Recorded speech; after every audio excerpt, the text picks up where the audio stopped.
Welcome to the another episode of the channel The Glee, the series Voice Change. আজকে আমরা দেখব voice চেঞ্জের একটা অন্য চ্যাপ্টার, যেটার নাম হলো কোয়াসি প্যাসিভ। এই কোয়াসি প্যাসিভ জিনিসটা কি, কিভাবে হয় আমরা জেনে নেব আজকের ভিডিওতে। চলো শুরু করা যাক আজকের ভিডিও।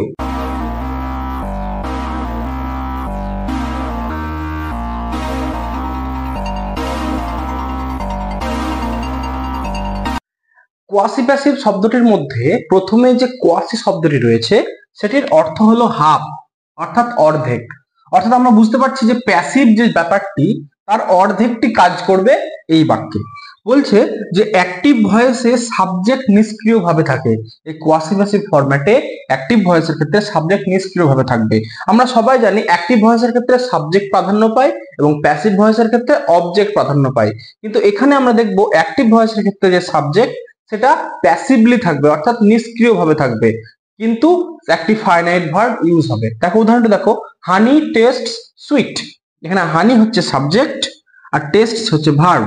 তাহলে হানি সাবজেক্ট, টেস্টস ভার্ব, তাহলে বাক্যটা হওয়া উচিত মধু টেস্ট করে মিষ্টি, কিন্তু এটার বাংলা মানে হয় যে মধু মিষ্টি স্বাদের, বা মধুর স্বাদ হলো মিষ্টি। এখানে সাবজেক্ট হানি কিন্তু স্বাদ গ্রহণ করছে না, হানির টেস্টটা কেমন সেটা বোঝাচ্ছে এই টেস্ট ভার্বের সাহায্যে। তাহলে এখানে হানি সাবজেক্টটি কিন্তু প্যাসিভলি রয়েছে, নিষ্ক্রিয়ভাবে রয়েছে, এবং এইভাবেই আমরা এই বাক্যগুলোকে দেখি। তো এই বাক্যগুলোকে সেজন্য বলা হয় কর্তৃকর্মবাচ্য। কোয়াসি প্যাসিভকে বলা হয় কর্তৃকর্মবাচ্য।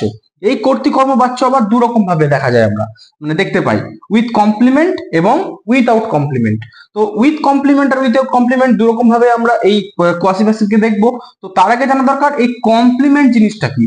কমপ্লিমেন্ট জিনিসটা হলো পরিপূরক। কমপ্লিমেন্টের বাংলা অর্থ হচ্ছে পরিপূরক। একটি বাক্যে যখন কোনো একটি জিনিসের পরিপূরক হিসেবে আর একটি জিনিস থাকে, অর্থাৎ একটি ছাড়া অপরটি চলে না, তখন সেটাকে বলা হয় কমপ্লিমেন্ট। আমি একটি ছোট্ট উদাহরণের সাহায্যে বোঝানোর চেষ্টা করি।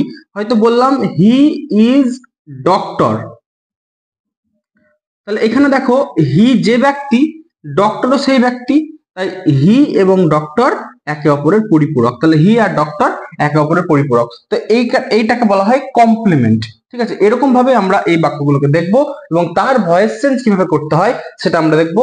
একাডেমিক এবং কম্পিটিটিভ উভয় ক্ষেত্রে কিন্তু এই ধরনের ভয়েস চেঞ্জ খুব আসে। তো প্রথমে আমরা দেখে নেব উইথ কমপ্লিমেন্ট দিয়ে কোয়াসি প্যাসিভের ভয়েস চেঞ্জ।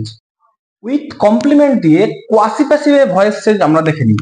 হানি টেস্ট সুইট, এটার প্যাসিভ হবে honey is sweet when it is tasted। এইভাবে আমরা প্যাসিভটি করব। একই রকম ভাবে দেখি, stone feels rough.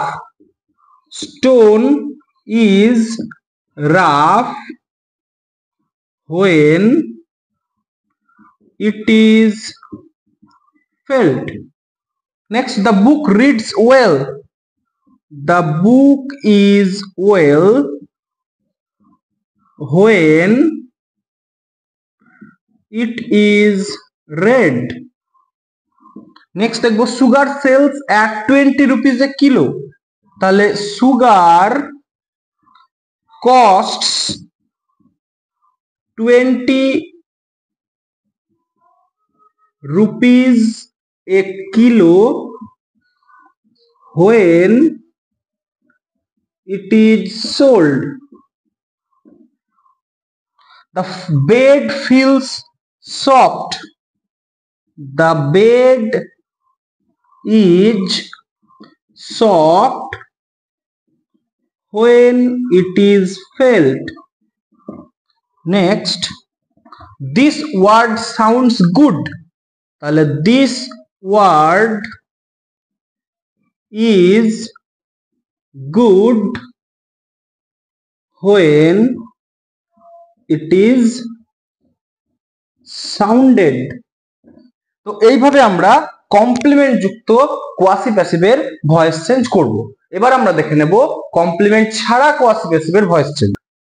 Without complement quasi প্যাসিভের ভয়েস চেঞ্জটি খুবই সহজ, এবং এটা আমরা একটা ফরম্যাটের মধ্যেও নিয়ে আসতে পারি নিয়মের মতো করে। দেখে নিই, the house is building.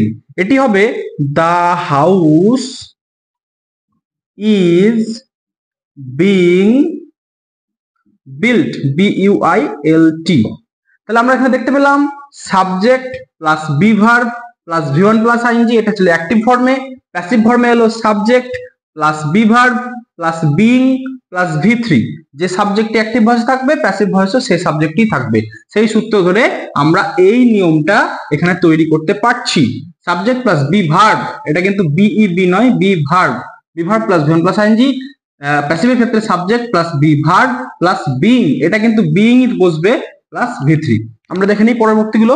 The book is printing, the book is being printed. Next, mangoes are selling, mangoes are being sold. Next, the bell is ringing, the bell is being rung, R-U-N-G. Next, the cows are milking, the cows are being milked. Next, the guns are firing, the guns are being fired. মোটামুটি এই ছিল quasi passive voice change, এবং কিভাবে change করতে হবে জিনিসটা কি সবকিছু আমি খুব সুন্দরভাবে সহজ বাংলায় আলোচনা করার চেষ্টা করলাম। আশা করি তোমরা বুঝতে পেরেছো, তোমাদের এ নিয়ে আর কোনো প্রশ্ন থাকবে না। এভাবেই আমার চ্যানেলের সঙ্গে জুড়ে থাকো, শিখতে থাকো, শেখার সঙ্গে থাকো এবং এগিয়ে যাও আরো পরবর্তী স্টেপের দিকে। আজকের ক্লাস এই পর্যন্তই, আবার দেখা হচ্ছে পরবর্তী ক্লাসে। ততক্ষণ টাটা।